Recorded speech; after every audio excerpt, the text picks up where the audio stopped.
Pradesh Congress Committee की Dr. Sel की Chairman Sri Dijamani Singh Dr. Dijamani ना MB दुना कोई की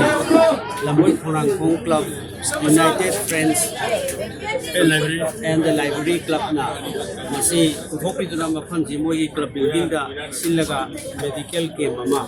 मफम जिदा तवसिदा लेकाई सिगी उरिपोक assembly constituency की मैम मफम सिदा लागा कोई लायंगबा कोई की डॉक्टर डिजमनी की मेडिकल डॉक्टर सेल की मखादा कोई की मेडिकल कैंप सिदा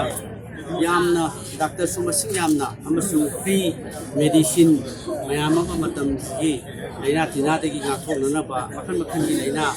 येंगनबा doctor more than 20 doctors and कोई स्टाफ सिंह मैम यावरका मेडिकल कैंप सिदा कोई मपुंग फाना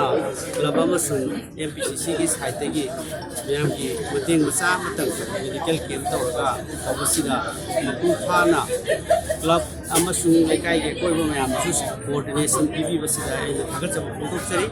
अमसुंग आइबा मेडिकल कैंप सिना लेकाई सिगी मैम अमा पेशेंट जी मसिंग थियमदना लाखरे कोई तोगान तोगान मखल मखल की गाइनी की अदगी बीपी की डायबिटीज की अदगी तोगान तोगान मखल की अनाब मैम सिंग डॉक्टर सु मखल सुना यावबा अदुगा मफम सिदा ngahaktan masimo mo one day medical camp sida ipukudima free medicine free treatment Dr. Singh ma'am support तौबिरक्पा लाक्बिबोइदमा आइना Pradesh Congress Committee की साइड अमसुंग कोई डॉक्टर सेल MPCC अमसुंग कोई लेकाई सिगी क्लब आइना थागतजबा